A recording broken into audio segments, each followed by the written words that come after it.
Praise. Okay na? Praise. Hallelujah. Magandang gabi po sa ating lahat.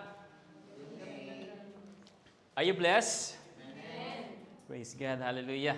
So welcome po sa ating church service. And once again, I'm so blessed to have each and every one faces, last week. I'm so blessed that you are here. You are giving time for God. Amen. And God will honor that. Amen. Sabi ni Lord sa Matthew, seek ye first His kingdom and His righteousness, and all these things shall be added unto you. Amen? Amen. Praise God. So, wala tayong bago. So, let's continue with our message for today. So, our last preaching was taken in the book of Luke chapter 17. Luke chapter 17, verse 26 to 32. Ito po yung last preaching. Okay? So, we discussed about Jesus Christ is coming back soon. Therefore, away with wickedness, go for righteousness. And the third part of this sermon, actually this sermon is sequel. Okay, sequel for our preaching last Saturday. So for those who are not able to attend last Saturday's service, you can watch po sa YouTube para you can connect what is today's preaching for today. So the third point po is yung don't look back. Okay? Don't look back. This is the third point that we're going to message for today. Don't look back. Sabi ni Jesus sa Luke chapter 17 verse 32, sabi niya, remember Lot's wife. Remember Lot's wife. Now, in order for us to understand why Jesus reminded His people about Lot's wife, babalik po tayo 2,000 years ago. From the time of Jesus Christ, babalik tayo 2,000 years ago kay Sodom and Gomorrah. Okay?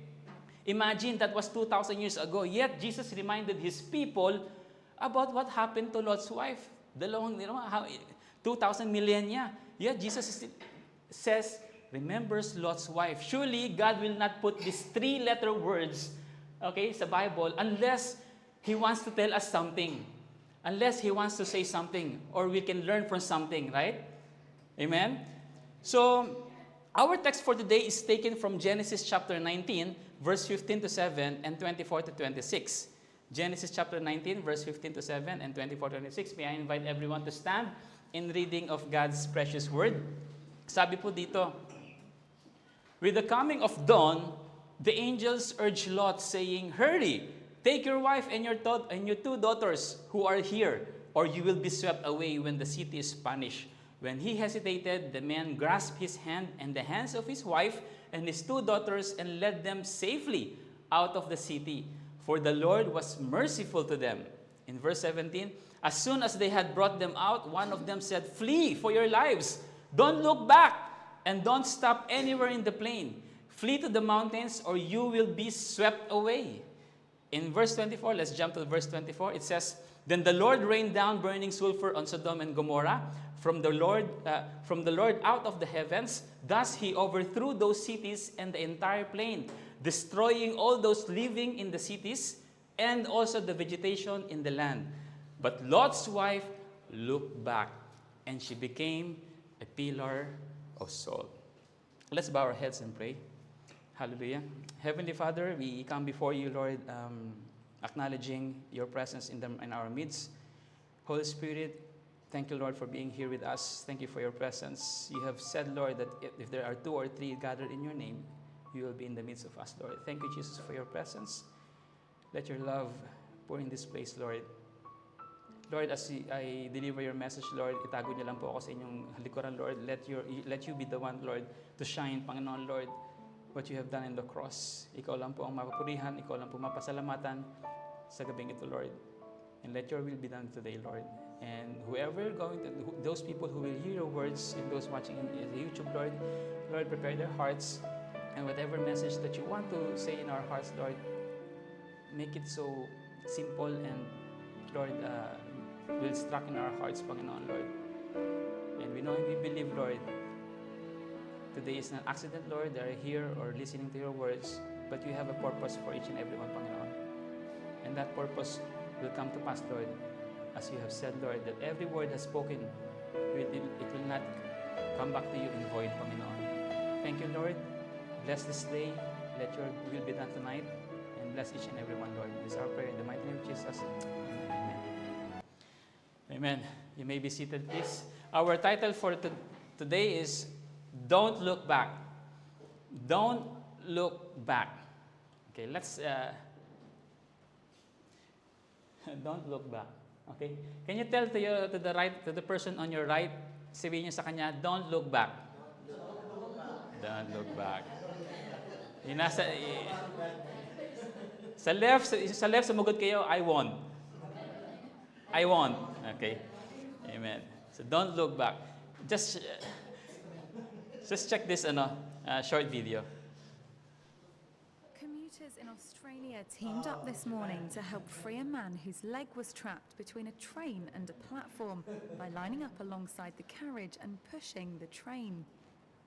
The man became stuck after he slipped and one leg became wedged in the gap as he attempted to board a Stirling to Perth train. In dramatic CCTV footage, commuters can be seen rushing to the man's assistance and tipping the whole carriage in a bid to free him. Passengers were originally asked to move to one side of the carriage in order to transfer the weight of the train away from the man. Sadly, that plan failed, so passengers exited the train, lined up alongside the carriage and started pushing.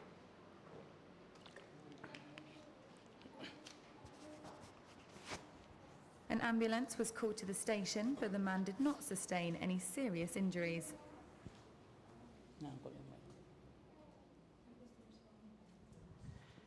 Amen. So mga kapatid, when you are commuting using train in Australia, kapag nagpunta ka sa Australia and you're commuting, you will always hear a voice dun sa public address system saying, mind the gap. Mind the gap. Okay? There's a voice repeatedly saying, mind the gap, mind the gap. Why the voice over, yung management ng train saying, always mind the gap, mind the gap? Wino-warn niya yung mga commuters that there is a gap between the platform at saka in the station where you're standing. May gap in the middle. So always, mind the gap, mind the gap. So nire-remind niya yung mga commuters na merong, sa kalagitnaan, merong mind. And if you will not take heed of the attention, or you will not take heed the warning, hindi mo siya pay attention, wala lang, you are not listening, then you will end up like this man, no?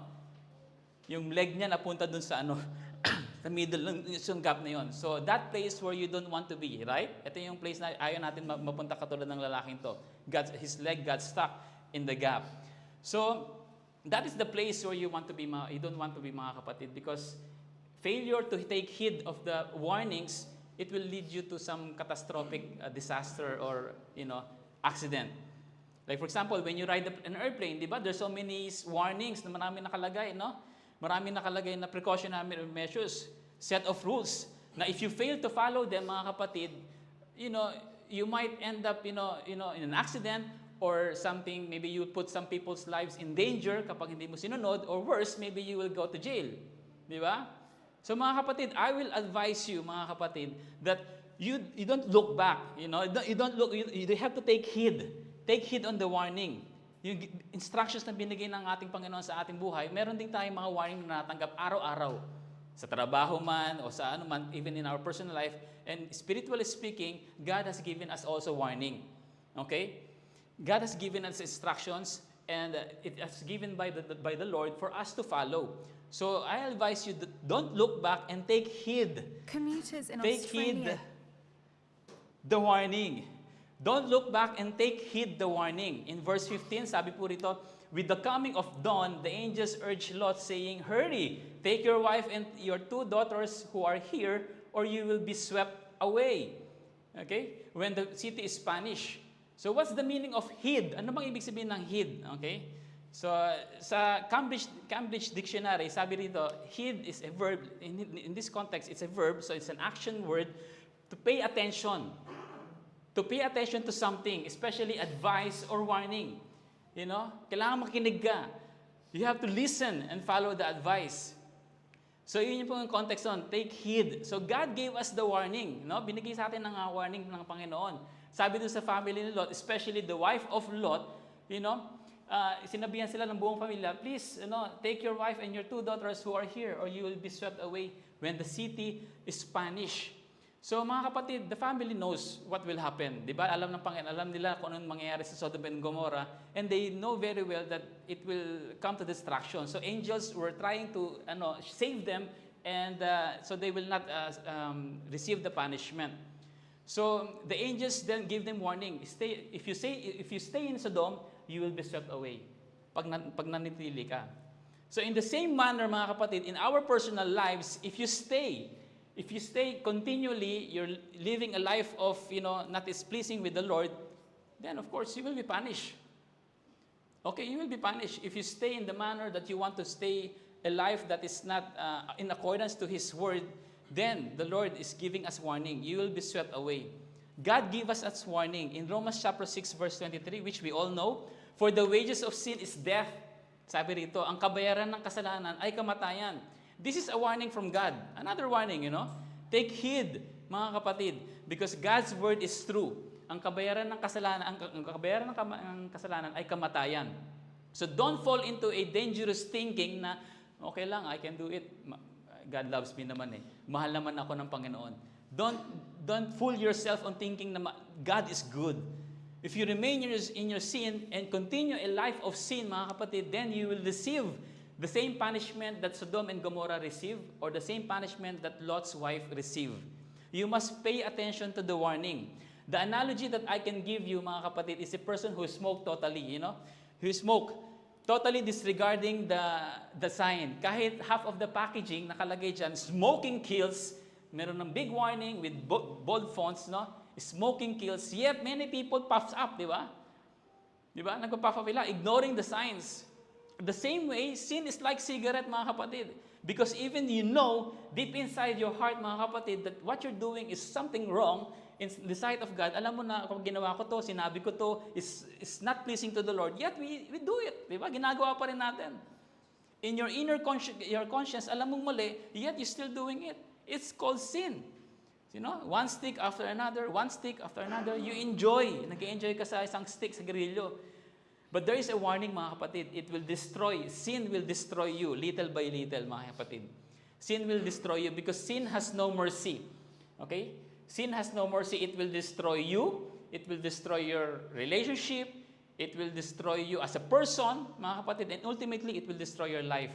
It will destroy your family. So mga kapatid, as your brother in the Lord, I urge you to take heed on God's warning. Take heed on God's warning. There's always a warning that we're always receiving. In our conscience, alam natin na sometimes we are doing something wrong and the Lord is convicting us. That's also a warning. Don't do it, sabi ni Lord. So don't look back. Okay? Mabilis lamang po. Don't look back and take heed the warning in verse 15. Don't look back and take heed the mercy. So, nasa number 2 na tayo. So, malapit lang. Mga 10 points po ito. Just kidding. So, the mercy. Okay? In verse 16 to 17, sabi po dito, when he hesitated, the man grasped his hand and the hands of his wife and his 2 daughters and led them safely out of the city. For the Lord was merciful to them. As soon as they had brought them out, one of them said, flee for your lives. Don't look back and don't stop anywhere in the plain. Flee to the mountains or you will be swept away. So God is so merciful.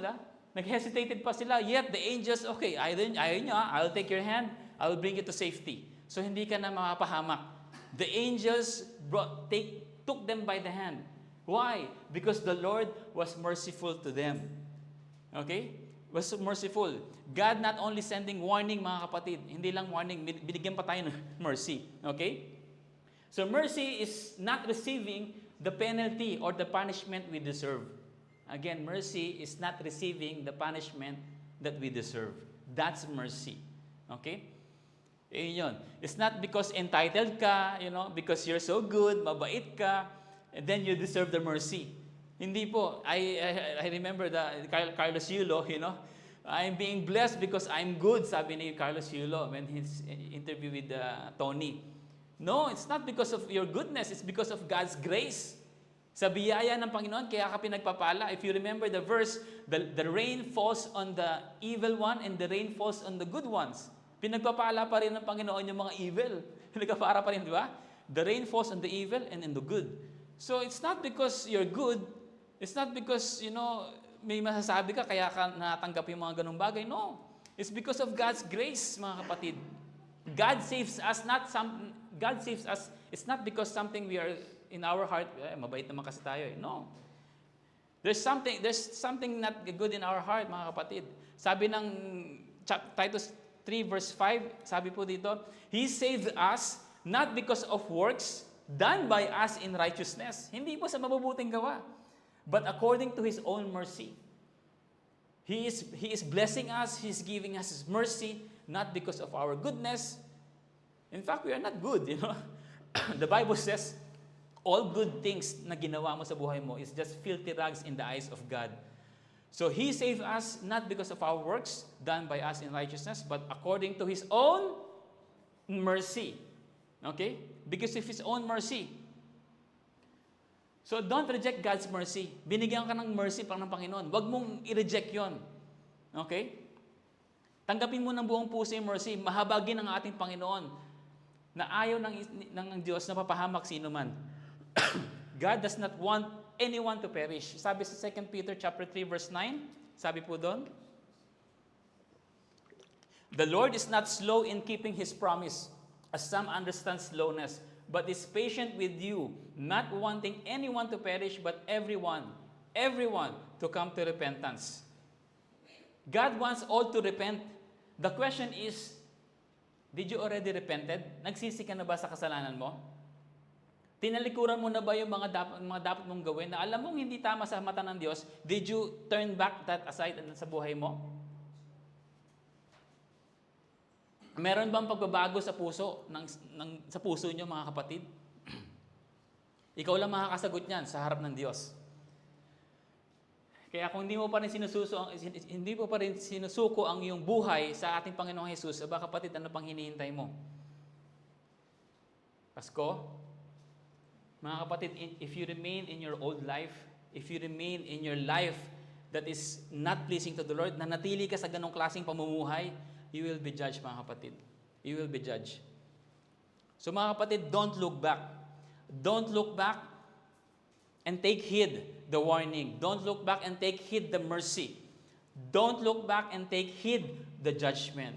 As I've said, if you remain in your life with that ungenerated heart, hindi na bago ang puso, e nanatili ka sa buhay ng isang makasalanan na hindi nakalugod-lugod sa Panginoong Hesus, then judgment will come. That judgment will come. You see? Very certain ang judgment. The Lord out of His heavens, thus He overthrew the city.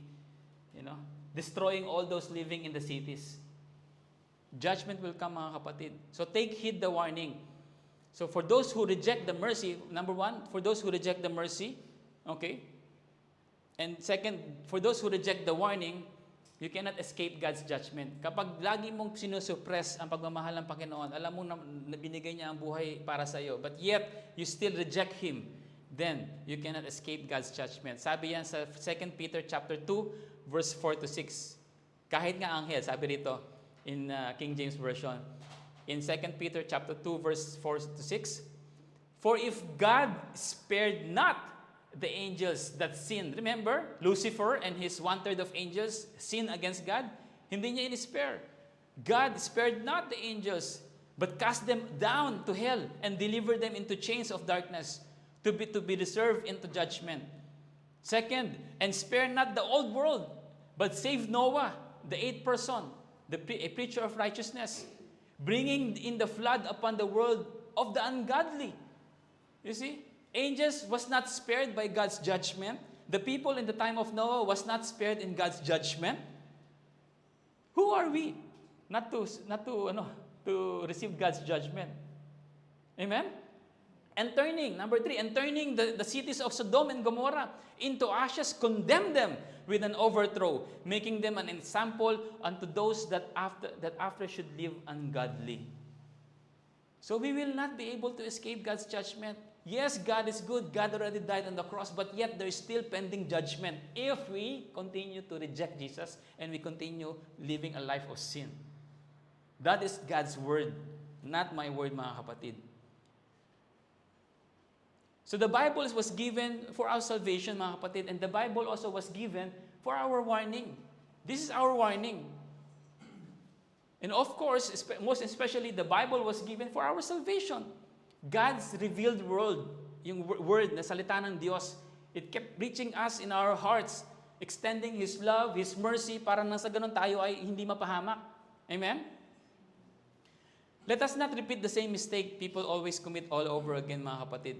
Give your life to Jesus Christ because there will be judgment after your death. If not now, after your death, you will receive judgment. Sabi yan sa Revelation chapter 20 verse 12, it says, "And I saw the dead, small and great, stand before God, and the books were opened.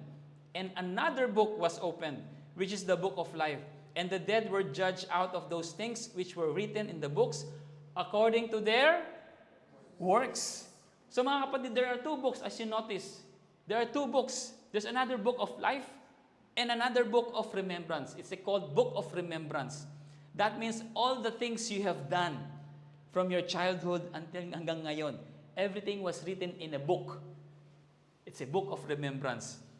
So in the day of judgment, you cannot say, "Lord, I cannot remember anymore. Hindi ko na maalala." You cannot say that. In heaven, there is no Alzheimer's disease. Okay? It will flash back into your mind everything that you have done, good and evil. Mind you, you will remember everything. Wala kang makakalimutan. You know, when I gave my life to the Lord, I remember all my sins. When I came to know the cross, what He has done, and I gave my life, before I pray, I remember all my sins. I remember. So, there's a book of remembrance. There's a book of remembrance. So what do you want to write in your book of remembrance? Si Angel, habang si Angel nagsusulat sa book. Ito si nakipag-away na naman, and then it went to brawl and it went to accident. This guy, he hated his family. Is that what you want to write in your book? In your life? Is that what you want to be remembered?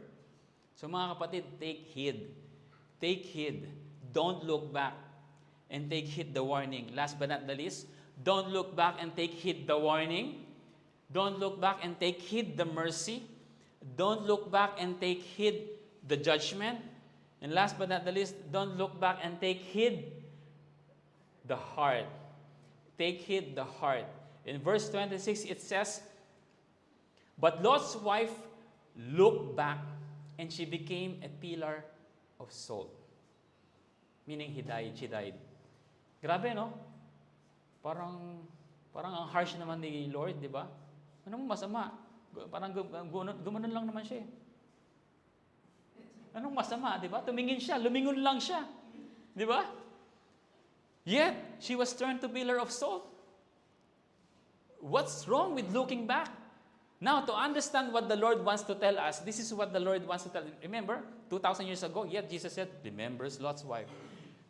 To understand what the Lord wants to tell us about this story, let us expound this verse, mga kapatid. Okay? Let us take a deeper look. If we will read the next verse, itong verse 26, kung babasahin mo yung 27 and 28, okay mga kapatid, we can also see that Abraham also looked at Sodom. He looked back at Sodom and Abraham, but he did not die and turn into pillar of salt. Sabi sa verse 27, "Now Abraham arose early in the morning and went to the place where he had stood before the Lord, and he looked down towards Sodom and Gomorrah, and toward all the land of valley, and he saw, and behold, the smoke of the land ascended like the smoke of a furnace." So what is the difference between Lot's wife, Lot's wife looking back at Sodom, and Abraham looking back at Sodom? Okay? Abraham also looked back, but he didn't die. Because in the Hebrew word of look, used in verse 28 kay Abraham, the Hebrew word of look is shakaf, which means to look, to lean on a window and look, without any intention. When you're going to a window, if you have second floor and you want to just go to the window, you just put your hand like this and you just want to look, diba? There's no intentions in the heart. You just want to peep, you just want to gaze. While when you check the Hebrew word look used in verse 26 in Lot's wife, dun sa Hebrew, it was not shakaf. The Hebrew word is navat. Navat. Which means, the meaning of navat is to look intently. With implications or with regard, with pleasure. Yung favor, yung care. Kaya her looking back, most likely is showing his love for Sodom. Yung pag lumilingin siya, pinapakita niya yung pagmamahal niya sa Sodom. That she regret of this destruction. Parang nanghihinayang siya, sayang naman, Lord. Ganda-ganda ng city. You know what city Sodom look like? Sodom is like Dubai. Because when Abraham and Lot was asking, okay, mamili ka, choose which land do you want to possess or you want to stay. And Lot chooses Sodom. Why? Because Sodom is a fertile land. A land of milk and honey. Economically speaking, it's a vibrant city. Mayaman ang Sodom, mga kapatid. So nanghihinayang siya, no? Nanghihinayang siya. That's why he turned, sayang naman yung city na yon. So we don't know it did not explain in the Bible what is in her heart, but I believe God brought about judgment upon her heart because of what's inside her heart. Sayang naman yung pleasure ko doon. No? Sayang naman, wala na, hindi ko na mabalikan. Sayang yung dati kong ginagawa, my lifestyle, all my sinful lifestyle, I left in Sodom. Parang na-miss niya kagad, kaya lumingon siya, no? Just for the last time. Lingon nga ako, just for the last time. And that's what happened to her. And that's why you have to take heed the conditions of your heart. Your heart. The conditions of your heart. Because of her conditions of her heart, God brings judgment sa kanyang buhay.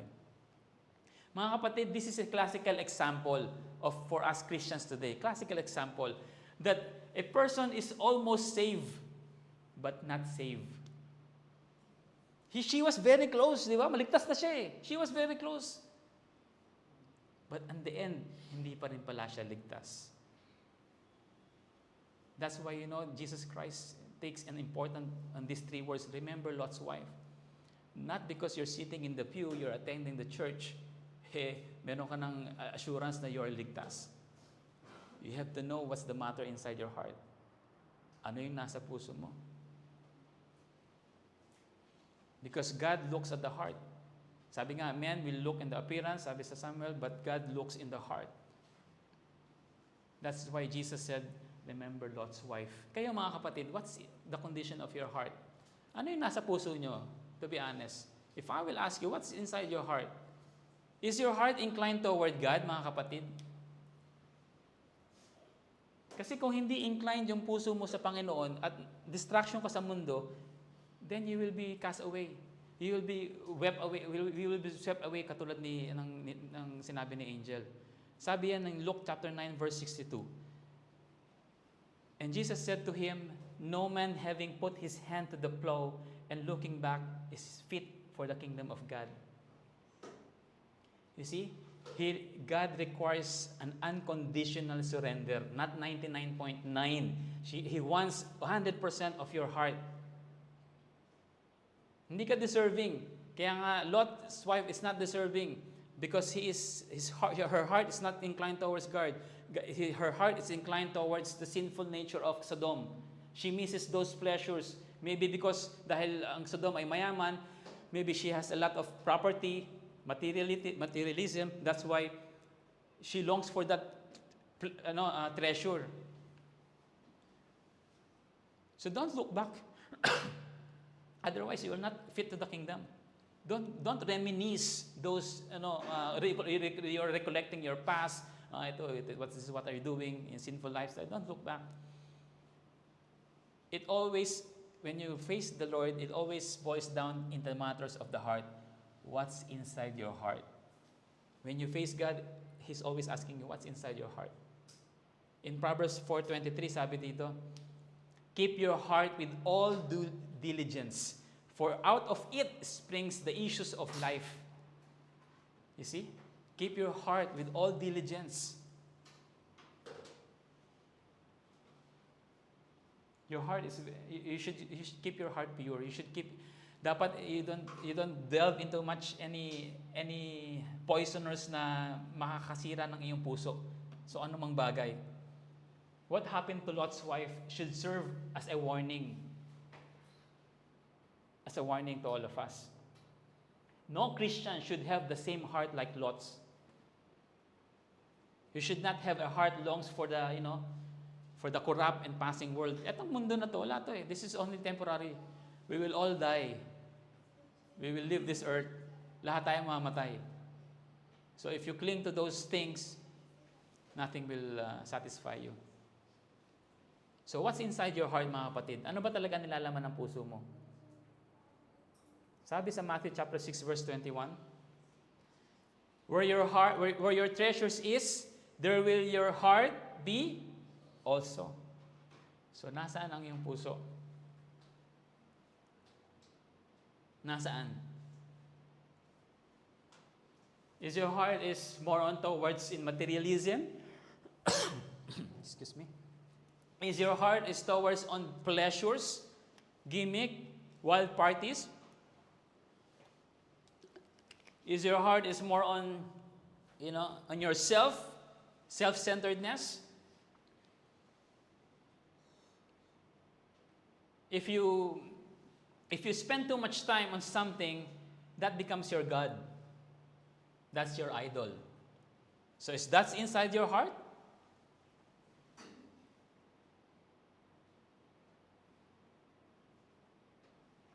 So we don't know. Lot's wife is really inclined sa material things or pleasures. We don't know. Naiwan siya sa Sodom. But again, God is so merciful. God is merciful.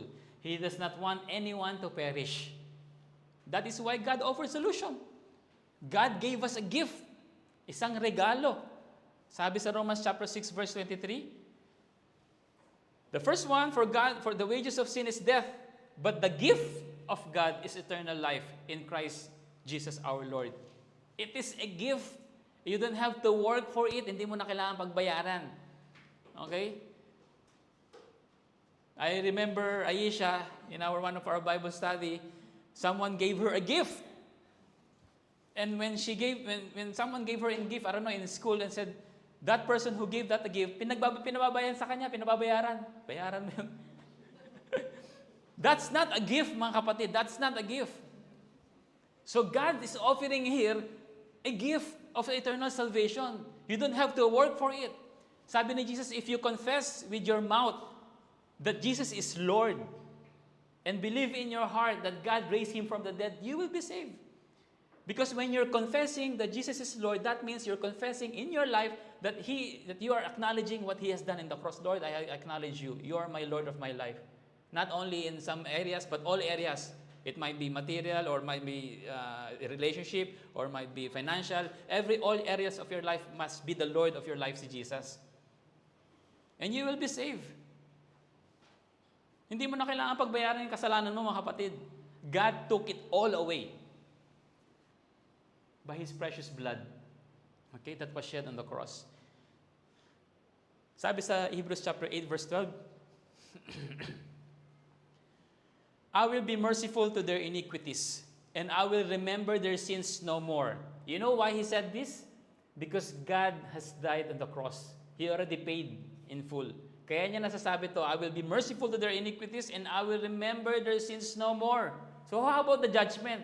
Sabi ni Lord, I will remember your sins no more. So there is no judgment na. Why? Because Jesus Christ died on the cross. He will not only remember your sins, He will not only not remember your sins, but He will also wipe your heart clean, white, as blameless, na parang wala kang kasalanan. God can forgive you now of all your sins, past, present, and future. Because sabi sa John chapter 19 verse 30, it says, when He had received the drink, Jesus said, it is finished. With that, He bowed His head and gave up His spirit. The last words of Jesus was recorded in John 19:30. It is finished. The Greek word for it is finished is tetelestai, which means paid in full. Hindi mo na kailangan magpapako sa cross every mahal na araw. There's in Bulacan, or I don't know, in Pampanga, there's people who are putting themselves in the cross. You don't have to do that because Jesus said, it is finished, paid in full. Jesus, when He said this word, it is finished, He is referring His mission. Mission accomplished. To pay for the penalty of all the sins of the humanity. Binayaran niya na lahat. So you don't have to suffer judgment like Sodom and Gomorrah's day. You don't have to suffer the judgment of Lot's wife. You don't have to suffer the judgment of the flood. Why? Because Jesus already came. He gave His life. Jesus took the punishment for your sins and my sins. And you will not suffer hell. Mercy is not receiving punishment that we deserve. That's mercy. Why? Because Jesus already taken it in the cross. Because Jesus suffered hell for you and for me, mga kapatid. Yes, He suffered hell. Alam niyo mga kapatid, He suffered hell. When Jesus said, hanging in the cross, what He said, the last few words, my God, why hast thou forsaken me? Di ba? He suffered hell. That is hell. Why? Because the Bible says, hell is separation from God. And at that moment, when Jesus Christ was hanging, He said this word, my God, why have you forsaken me? At that momentary moment, there's a separation between God the Father and God the Son. He experienced hell. Why? Because He took all the sins of humanity. Heinous crime, rape, whatever, all kinds of sin. From, whatever. He took everything. And it was laid upon His life. He who has no sin made sin for us. Siya na walang kasalanan, naging kasalanan. So when Jesus Christ took the sin, and God the Father is looking at His Son, He cannot look. Why? Because God's eye is too pure to look on evil. At that moment, He turned away to His Son. That's why Jesus said, why have you forsaken me? You know why God says that? Jesus said that? For you and I will not say that anymore. Hindi na natin sasabihin yun. Amen? Dahil ginawa niya na para sa atin. So He gave His life, mga kapatid. He suffered hell for us, mga kapatid.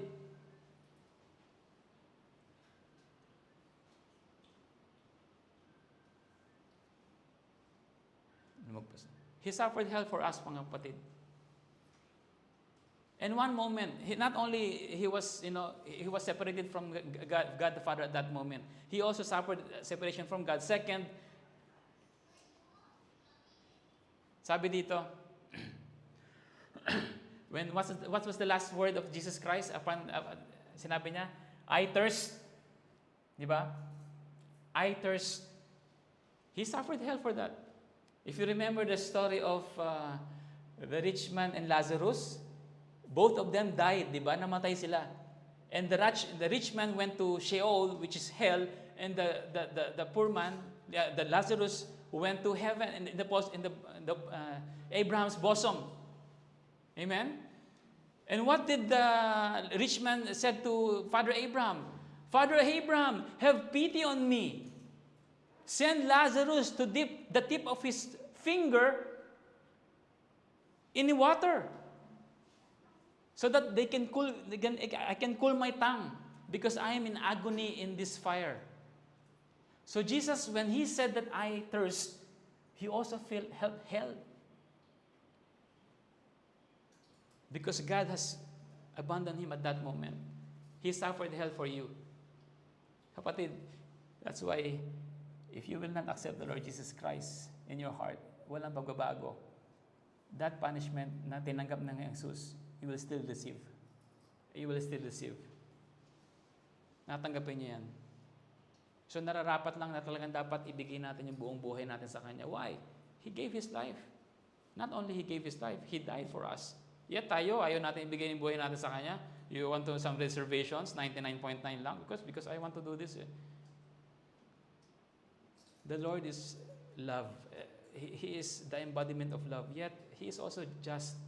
He will not allow sin to go unpunished. Though He already took the punishment. But yet the Lord said, I will not allow sin to go unpunished. Every word of the Lord will come to pass if we will continue to reject Jesus Christ. So it's not unfair for God to ask for your whole life, for your yung heart, ibigay mo sa Kanya. Hindi unfair yon. Because Jesus gave His life for you and for me. So love God. Sabi, the greatest commandment, love the Lord your God with all your heart, with all your soul, with all your mind. So I don't know what is inside your heart right now. So take heed the warning and mind the gap. Mind the gap. Because we are living in a fallen world. And most likely, some people who stay living in life of sin, they suppress the truth. Ayaw nilang marinig ang katotohanan because they love darkness. But here you are sitting here, you are watching here, and listening to God's word. God has a warning. And the Bible is given to us as a warning that you have to live according to His ways. It's no joke that Jesus Christ is hanging on the cross. There's a purpose to redeem us para hindi tayo mag-suffer ng hell. But if you will not pay attention of what God has done in the cross, yung mercy niya, yung love niya, you still reject because of your old ways, then you will suffer judgment. So mga kapatid, take heed the warning. Let's watch this video. Commuters in Australia teamed up this morning to help free a man whose leg was trapped between a train and a platform by lining up alongside the carriage and pushing the train. The man became stuck after he slipped and one leg became wedged in the gap as he attempted to board a Stirling to Perth train. In dramatic CCTV footage, commuters can be seen rushing to the man's assistance and tipping the whole carriage in a bid to free him. Passengers were originally asked to move to one side of the carriage in order to transfer the weight of the train away from the man. Sadly, that plan failed, so passengers exited the train, lined up alongside the carriage and started pushing.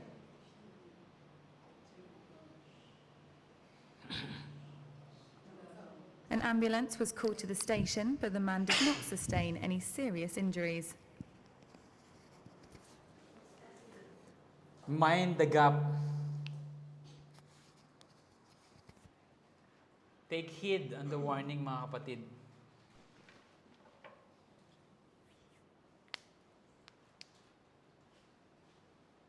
Take heed on the warning. To wrap up our message for today, mga kapatid, don't look back and take heed the warning. Don't look back and take heed the mercy. Don't look back and take heed the judgment. Don't look back and take heed the heart. So don't ignore the warning, mga kapatid. Receive God's mercy. Tanggapin mo yung habag ng Panginoon na ino-offer sa atin. And if we ignore the warning, if we reject God's mercy, then we will have this, we will face judgment. Okay? Like Lot's wife. And last but not the least, your conditions of the heart will determine whether you are saved or not. Na kanino ba ang iyong puso? Sino bang may pagmamayari ng iyong puso?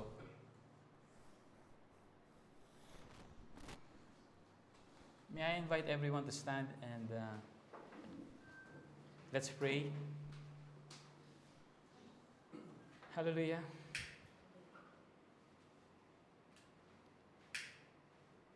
Heavenly Father, we come before you, Lord.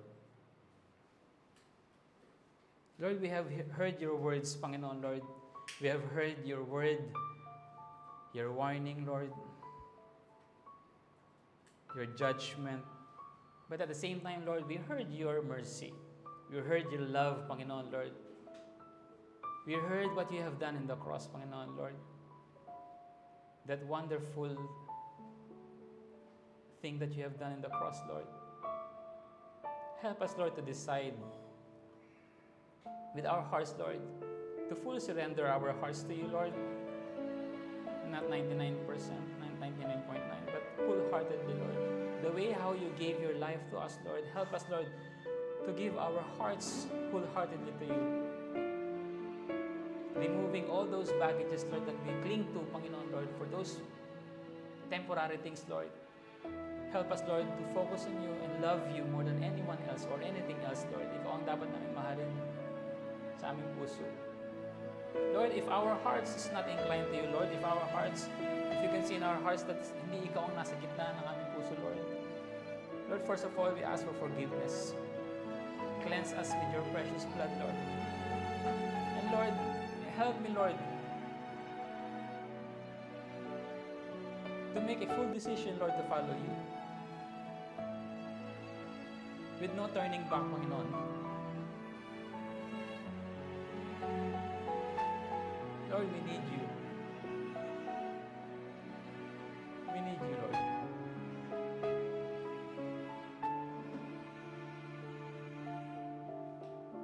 I'm giving my life to you, Lord, not because I don't want to receive punishment, but I want to be with you, Lord.